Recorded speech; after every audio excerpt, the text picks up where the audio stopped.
తన భార్యకి ఈ మధ్య సరిగ్గా వినిపించడం లేదని అతనికి అనుమానం వచ్చింది. ఆమెకు వినికిడి పరికరం కొనడం అవసరమేమో అనుకున్నాడు.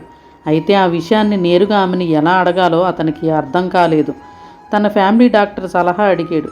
ఆమెకు వినికిడి సమస్య ఏ స్థాయిలో ఉందో ఒక చిన్న పరీక్ష ద్వారా తెలుసుకోవచ్చునని డాక్టర్ చెప్పాడు. దాన్ని బట్టి ఆమెకి ఎలాంటి చికిత్స చేయాలో నిర్ణయం తీసుకోవచ్చునని వివరించారు. నేను చెప్పినట్టు చెయ్యని చెప్పాడు డాక్టర్. ముందుగా నీ భార్యకు 40 అడుగుల దూరంలో నిలబడు. మామూలుగా ఎలా మాట్లాడతావో అలాగే మాట్లాడు. అప్పుడు ఆమె వినగలుగుతుందో లేదో గమనించు. వినకపోతే 10 అడుగులు ముందుకు వెళ్ళు. 30 అడుగుల దూరంలో ఆమె నీ మాటలకు స్పందిస్తుందో లేదో గమనించు. తర్వాత 20 అడుగుల దూరం నుంచి పరీక్షించు. అలా నీ మాటలకు జవాబిచ్చే వరకు ప్రశ్నిస్తూనే ఉండు అని చెప్పాడు. ఆ సాయంత్రం భార్య వంటగదిలో రాత్రి భోజనం సిద్ధం చేస్తుంది. భర్త హాల్లోకి వచ్చాడు. సుమారు 40 అడుగుల దూరంలో ఉన్నట్టు అంచనా వేసుకున్నాడు. పరీక్షించి చూద్దాము అనుకున్నాడు. తన సాధారణ స్వరంతో ఏమోయ్, ఈ రాత్రికి వంట ఏం చేస్తున్నావు అని అడిగాడు. ఏ జవాబు రాలేదు.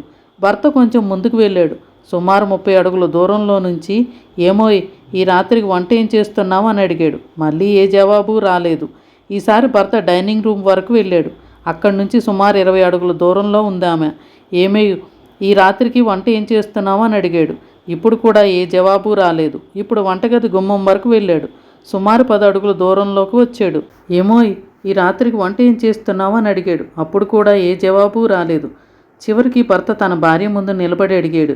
ఏమోయ్, ఈ రాత్రికి ఏం చేస్తున్నావు అని. ఏంటండి, ఇప్పటికి 5 సార్లు చెప్పాను చికెన్ చేస్తున్నానని. సమస్య ఎప్పుడు మనం ఆలోచించినట్లు ఎదుటివారిలోనే ఉండకపోవచ్చు. బహుశా ఆ సమస్య మనలోనే ఉండి ఉండవచ్చు.